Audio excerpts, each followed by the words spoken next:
રાજકોટ કોર્પોરેશનની ચૂંટણી આવે એટલે આ ભાઈ જે ઉમેદવાર છે એ દરેક ઘરમાં જાય, બારણું ખખડાવે અને એમ પૂછે, ઓળખો મને, તમે મને ઓળખો છો? એટલે સામેથી ઘરની કોઈ મહિલા હોય ને, ખાસ કરીને, તો તુરંત એમ કહે કે હા, તમે ઓલી જંકશનની ગરબીવાળા ને, જનકભાઈ? તો કે હા, હું જનકભાઈ. જે માણસ સાવ જમીન ઉપર જીવ્યો હોય અને લોકો માટે જીવ્યો હોય, એનું નામ જ જનકભાઈ હોય અને એને જ જનક રાજા કહેવાય. આવા જનક રાજાનું 80 વર્ષની ઉંમરે અવસાન થયું. રાજકોટના પૂર્વ મેયર, એમણે કોર્પોરેશનમાં લગભગ બધા હોદ્દા ભોગવી લીધા હતા. 7 ટર્મ સુધી એ કોર્પોરેટર તરીકે ચૂંટાયેલા અને લોકસેવકનું જેને બિરુદ મળ્યું. કોર્પોરેશન હોય, સિવિલ હોસ્પિટલ હોય કે જંકશન ભીસ્તીવાડનો વિસ્તાર હોય, એ એકદમ એપ્રોચેબલ માણસ, અને એટલે જ એનું નામ હતું જનક રાજા. આ એક હતા જનક રાજાની આજે વાત કરવી છે. છેક સુધી સાહેબ સાંભળજો. વિડીયો ગમે તો લાઈક, સબસ્ક્રાઈબ કરજો. વોર્ડ નંબર 3 જૂનો જે કહેવાતો હતો, એમાં એ 7 વાર કોર્પોરેટર રહ્યા. મૂળે જનસંઘી અને પછી ભાજપમાં, અને એકદમ રાષ્ટ્રવાદી માણસ. એમણે ભારત ચીનનું યુદ્ધ ને એવા ઘણા બધા પ્રસંગોએ એમની ભૂમિકા પોતાની ભજવી હતી. Standing chairman, deputy mayor, mayor તરીકે પણ રહ્યા. 2010થી એ મેયર પદ એમણે ભોગ્યું. પણ આટલો ડાઉન ટુ અર્થ માણસ આજના રાજકારણમાં તમે ફાનસ લઈને નીકળો ને સાહેબ, સર્ચ લાઇટ મૂકો ને તો પણ મળે નહીં. સાવ સાદો એમનો પહેરવેશ, લેંઘો અને જભો, અને લેંઘોય 2 વેત ઊંચો. અમારે નગીનદાસ સંઘવી પત્રકાર જે 100 વર્ષ જીવ્યા, એના વિશે બહુ સરસ વાત મોરારી બાપુએ જ્યારે એમનું 100 વર્ષમાં સન્માન થયું ત્યારે કહી હતી કે એમનો લેંઘો છે ને 2 વેત ઊંચો હોય, જેમ યુધિષ્ઠિરનો રથ પણ જમીનથી ઊંચો રહેતો હતો. એવા આ જનક કોટકની વાત છે. એના કેટલાક પ્રસંગો આજે કેવા છે સાહેબ. જ્યારે એમની મેયર તરીકેની પસંદગી થઈ, સાવ સાવ એકદમ નિષ્પૃહી માણસ, એ પસંદગી થઈ, એમને મેસેજ મળ્યો. એની પાસે બજાજ સ્કૂટર હતું, 1972નું પાસ થયેલું બજાજ સ્કૂટર. એની ઉપર એ નીકળે છે અને પહોંચવાનું છે ને કોર્પોરેશન મિટિંગમાં, જ્યાં એનું નામ ખોલીને એને મેયર પદે બેસાડવાની જે વાત હતી. રસ્તામાં સાહેબ ત્રિકોણ ભાગે એમને કોઈ રોકે છે અને કોઈ મદદ માગતું હોય છે, તો એ ઊભા રહે છે. એ વાં પરવા નથી કરતા કે ત્યાં હું મેયર બનવાનું છું. એને કોઈએ કહેલું કે ભાઈ સારા કપડાં સીવડાવી લો, એટલે જનક રાજા કે આ લેંઘો જબો છે અને બજાજ સ્કૂટર છે. આ જ રીતે સાહેબ એમણે વર્ષો વર્ષ રાજકોટની સેવા કરી. બહુ મજાની કેટલીક વાતો એમના માટે છે. 6 વાર કોર્પોરેટર ચૂંટાયા પછી જ્યારે 7મી વાર ચૂંટણી આવી, ત્યારે પક્ષે સ્થાનિક રીતે એવું નક્કી કર્યું કે આમાં એક અનામત બેઠક છે, તો હવે જનક રાજાને ટિકિટ ના આપી, એની જગ્યાએ બીજાને લડાવવાને એમના નામ પણ લગભગ નક્કી થઈ ગયા. અને જનક રાજા એ પણ એ વાતને એકદમ સ્વીકારી લીધી કે ભાઈ હા, એમાં પક્ષ કે એમ, તો એકદમ પક્ષને વફાદાર એવા માણસ. હવે આ વોર્ડના ઉમેદવારો નક્કી કરીને ઉપર જાય છે સ્થાનિક નેતાગીરી, અને ત્યાં ટોચની નેતાગીરી યારે વાત થાય છે, અને પછી વોર્ડ વાઇઝ બધા નામ જોવે છે. તો કે આમાં જનક રાજાનું નામ કેમ નથી? એટલે સ્થાનિક નેતાગીરી એમ કહે છે કે ભાઈ એનું કારણ આવું છે કે અનામત બેઠક એક પડે છે એમાં, એટલે હવે આ વખતે જનક રાજાને ન લડાવે, એની જગ્યાએ બીજાને લડાવવા. તો કે તો પછી જનક રાજા કરશે શું? આ ટોચની નેતાગીરીની વાત છે. પછી એ જનક રાજા સાથે ત્યાંથી વાત પણ થાય છે અને કહે છે કેમ નથી લડવું જનક રાજા? તો કે પક્ષે કીધું ના કારણ આપ્યું એટલે મેં સ્વીકારી લીધું. તો કે ના, તમારે લડવાનું છે. આ રીતે સાહેબ લડવાનું નક્કી. 7મી વારે કોર્પોરેટર થાય છે, અને ત્યારે જ મને લાગે છે કે ટોચની નેતાગીરીએ નક્કી કરી લીધું છે કે સામેથી ચૂંટણીની ડિમાન્ડ ન કરે, એવા માણસો મળે છે ક્યાં રાજકીય પક્ષોમાં આજે?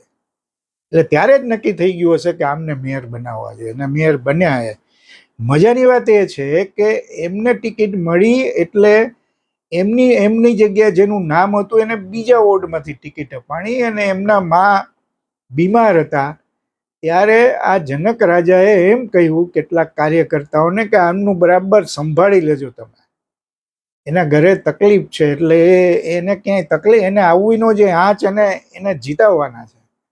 આવો માણસ જનક રાજા સાહેબ, એટલે અદ્ભુત. અને જ્યારે જ્યારે એમનું મેયર તરીકે નામ થયું ત્યારે બીજા કેટલાક લોકોને અપેક્ષાઓ હતી, અને એમણે તો બહુ બધી તૈયારીઓ પણ કરેલી હતી. જેમ આ વખતે નેહલ શુક્લનું નામ એકાએક નક્કી થયું, એવી જ રીતે જનક રાજાનું નામ આવેલું.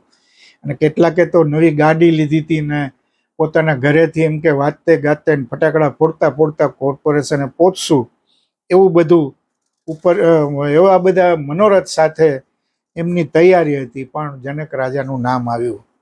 અને સાહેબ આ માણસ જંકશન અને ભીસ્તીવાડમાં એટલો બધો લોકપ્રિય કે એને ક્યારેક ઘણા કાર્યકર્તાઓ સાથે હોય ને તો એમ કે જનક રાજા કેવી રીતે શરૂ કરશું, તો કે જો ભાઈ અત્યારનો ટાઈમ એવો છે કે ઘરે બધા બૈરા હોય, અને બૈરા મને ન ઓળખે એવું તો નહીં જ બને.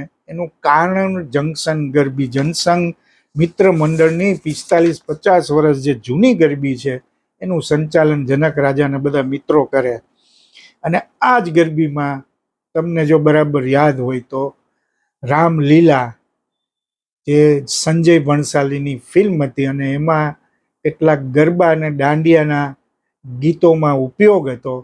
એટલે આ ઓરિજિનલ રાસ ગરબા કેવા હોય એ જોવા માટે રણબીર સિંહ, જે હીરો હતો ફિલ્મનો દીપિકા પદુકોણ સાથે, એ ખાસ રાજકોટ આવેલો, અને એણે આ ગરબીમાં રાસ ગરબા જોયા હતા. અને પછી જે પિક્ચરમાં લગ ગયા મું, લહુ મું અને તતડ તતડ, જે બે ત્રણ એવા જેમાં રાસ ગરબાનો ઉપયોગ છે, એ પછી એણે પરફોર્મ કર્યું હતું.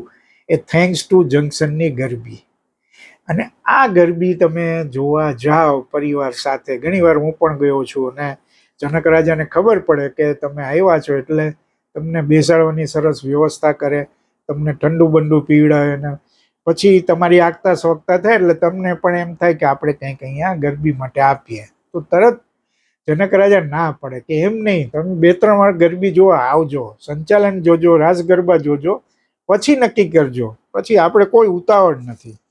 આવો સાહેબ માણસ. હા, અને મજાની વાત તો એ છે કે આ જંકશનની ગરબી આજે પણ એટલી વખણાય છે, અને એના હિંડોણી ને તલવાર રાસ ને બધા બહુ પ્રાચીન ગરબી જે કહેવાય રાજકોટની કેટલીક, એમાંની આ એક સિરમોર ગરબી આજે પણ એટલી જ જાણીતી છે. એટલે તમે વિચાર કરો કે આવા માણસ 18 થી 65 વર્ષના કોઈ પણ મહિલા હોય, જનકભાઈને એ જંકશન વિસ્તારમાં ઓળખે ને ઓળખે. અને એ જમાનામાં જંકશન ને ભીસ્તીવાડમાં કેટલાક માથાભારે લોકો પણ બહુ હતા, અને એના કારણે કેટલીક તકલીફો હતી. અને ત્યારે ગોધુમલ આહુજા અને જનક કોટક બહુ લડ્યા સાહેબ. કેટલાક બહુ જરાક આમ તમને ઘાતક એવા એ પ્રસંગો બનેલા ચીમનભાઈ શુક્લની સભાના ને. પણ આ બંને નેતાઓના કારણે આજે જંકશન અને ભીસ્તીવાડની જે સમસ્યાઓ હતી એ આજે તો લગભગ હલ થઈ ગઈ છે. હવે એવા માથાભારે લોકો રહ્યા નથી. બીજી એમની એક સૌથી ગમતી પ્રવૃત્તિ એટલે સિવિલ હોસ્પિટલમાં દર્દીઓને મદદ કરી. સાહેબ આ માણસ ક્યાંય ન મળે તો તમને સિવિલ હોસ્પિટલમાં મળે.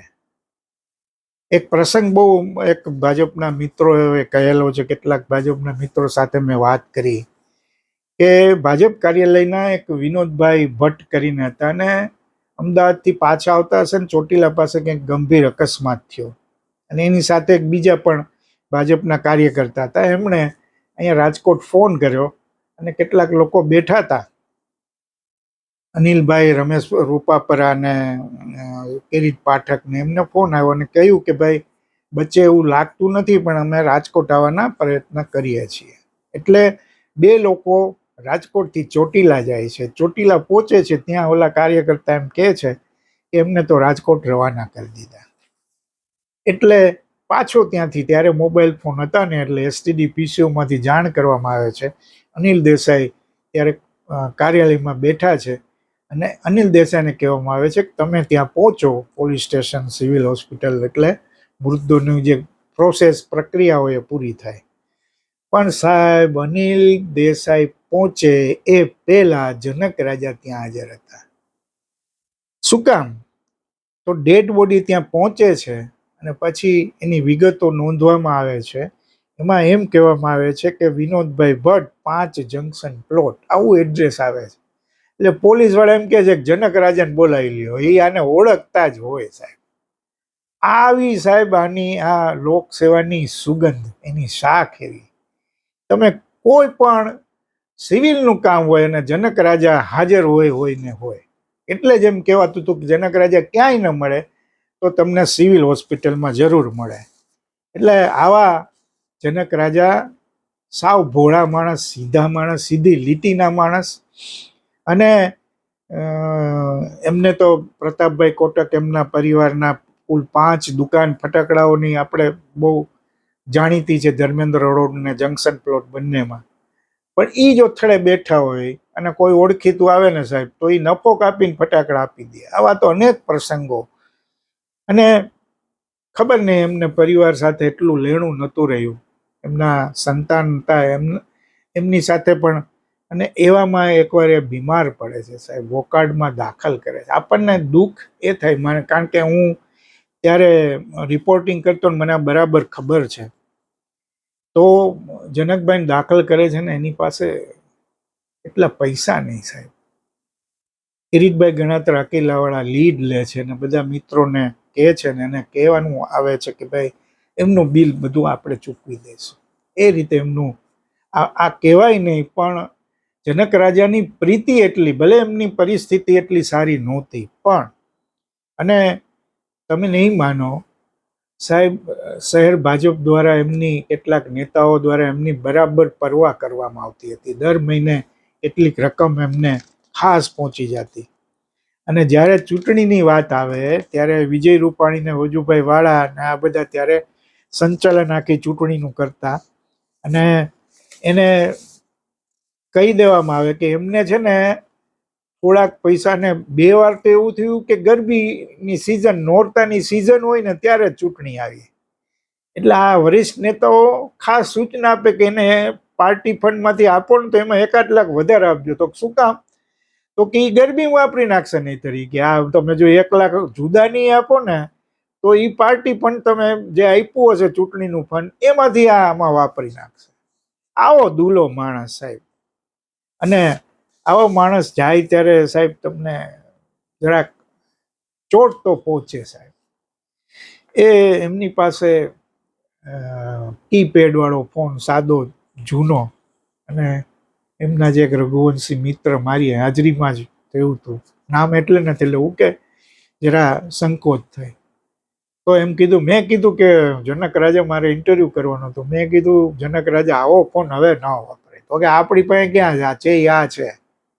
એટલે એ રઘુવંશી મિત્રે એમને તરત જ કીધું કે રાજા તમે જાઓ અને એક માણસને સાથે મોકલો, પૂજારામાં જાઓ, તમને ફોન અપાવે છે ને હવે એ જ ફોન વાપરજો. આવા જે હાડોહાડ રાષ્ટ્રવાદી હોય અને પક્ષને વફાદાર એકદમ હોય એવા માણસોની આર્થિક સ્થિતિ આખરમાં ખરાબ થાય એની માટે જવાબદાર કોણ છે? આ પ્રશ્ન પૂછવો જોઈએ. કારણ કે આવા કિસ્સાઓ હવે ભલે ઓછા છે પણ હજી ક્યારેક ક્યારેક આવા કિસ્સાઓ જોવા મળે છે કે જે સાવ સીધી લીટીમાં ચાલે છે, પક્ષને વફાદાર. આજે તો જે રીતે પક્ષની વફાદારીની 1, 2 ને 3 કરી અને લોકો બીજા પક્ષમાં ઘૂસે છે, કઈ રીતે ઘૂસે છે આપણે બધું અત્યારે જોઈ રહ્યા છીએ. પણ આ માણસ સાવ જમીન પરનો માણસ, ડાઉન ટુ અર્થ. અને લોકસેવા સિવાય બીજી કોઈ એને પરવા નહીં સાહેબ. પોતે ક્યારેય કોઈ પોતાના અંગત ઓલા માટે ક્યારેય નેવર. અને બજાજનું સ્કૂટર વાપરે છે. આવા નેતાઓ ક્યાં મળે? કોઈ પક્ષમાં નથી મળતા છે. એવા જનક રાજા હવે આપણી વચ્ચે નથી. એ સ્વીકારી ન શકાય એવું સત્ય છે, પણ સત્ય છે. આવા નેતાઓ કેમ નથી, હવે કેમ જોવા નથી મળતા? આ જૂની પેઢીના જે નેતાઓ છે એવા નેતાઓ હવે કેમ નથી મળતા? જેમ જુનાગઢમાં મહેન્દ્ર મશરૂ, એમ તમે રાજકોટમાં જનક રાજા, આમ તમે નિસંકોચ કહી શકો. એવા જનક રાજા આગળ એક હતા જનક રાજા, એવું લગાડવું પડે એ આપણી માટે દુઃખનો વિષય છે. પણ પ્રશ્ન એ જ છે કે આવા નેતાઓ હવે કોઈ પક્ષમાં રહ્યા કેમ નથી? જનક રાજા સાથે તમારું કોઈ સંભાળણું હોય તો જરૂર શેર કરજો અને અભિપ્રાય પણ આપજો. આભાર.